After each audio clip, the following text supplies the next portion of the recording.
Mukesh Ambani hasn't given a television interview in almost a decade. He has never let TV cameras into his 27-story home in Mumbai until now.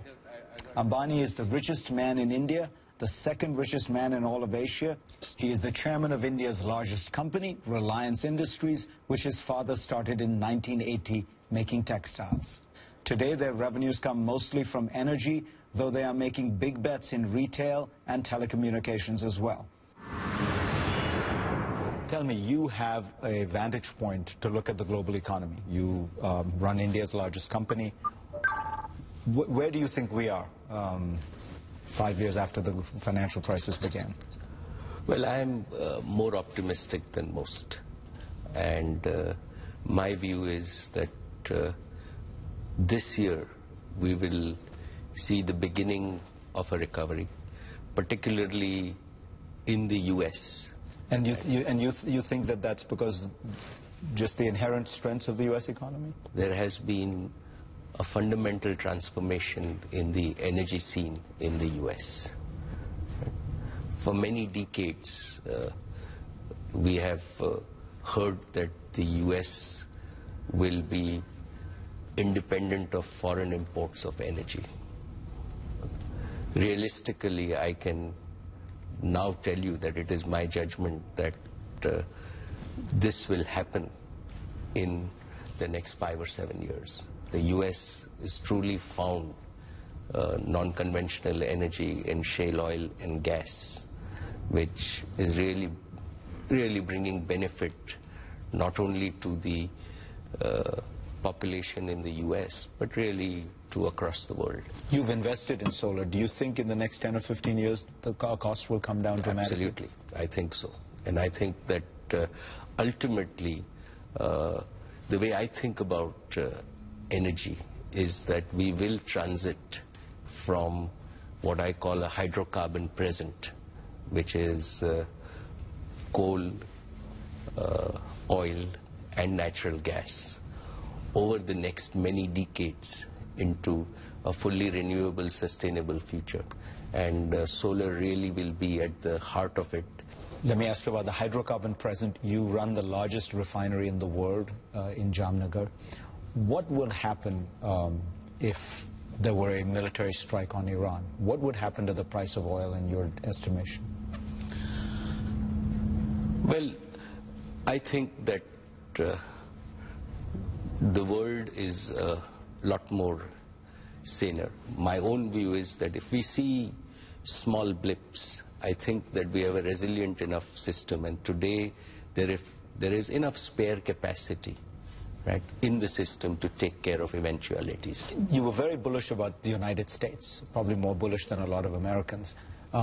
What about the other key drivers of the world economy? Because a lot of people say, look, China is slowing down, Brazil has slowed down, India has slowed down. What do you think of the emerging market story?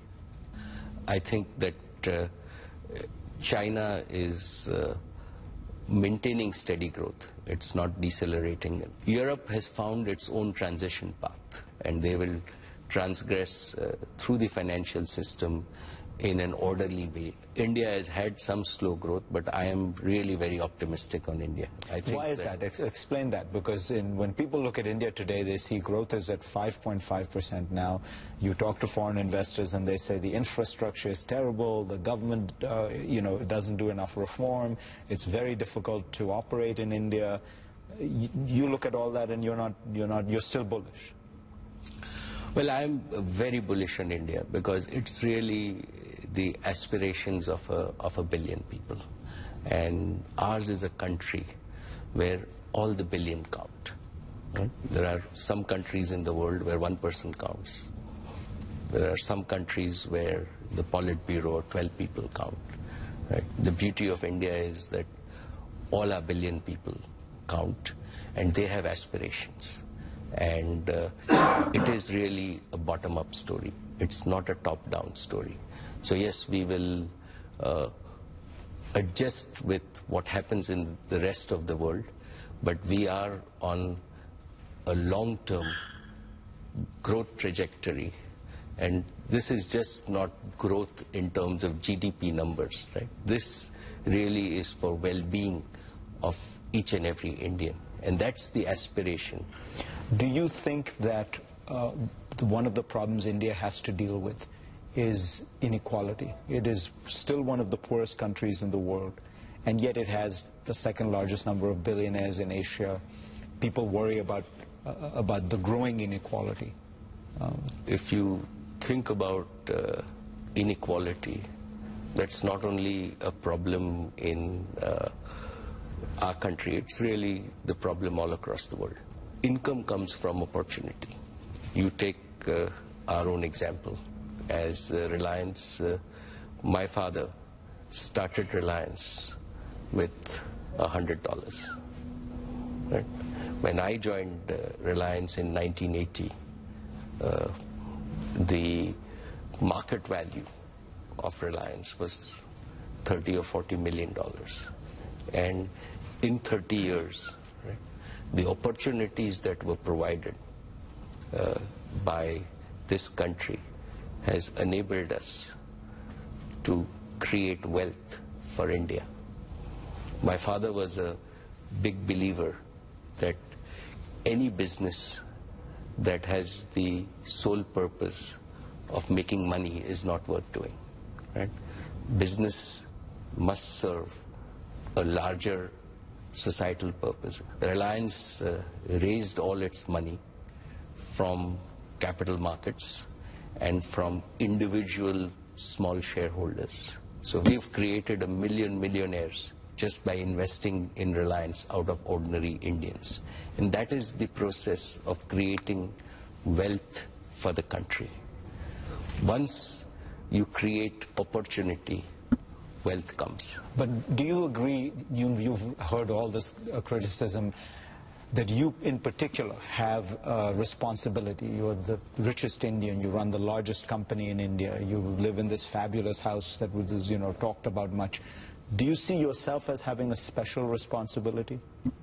Yes, of course. The way I think about these things is I really have my father as my role model, and he started off with nothing.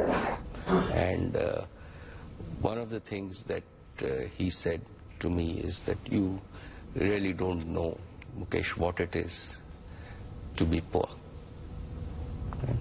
And make sure that you maintain everybody's self-respect. So when you give, people hold their hand on this basis. Don't give on that basis, right? When you give, and if people hold their hand like this, that means they bless you. That's the way to give. And in a certain sense, some amount of anonymous giving or doing things that change societies, doing things that leave a lasting impact, and even if it be creation of businesses, creation of jobs, right, creation of sustainable institutions that last beyond you, is the best way that you can contribute to India. Mukesh Ambani, pleasure to have you on. Thank you, Fareed. It was a pleasure.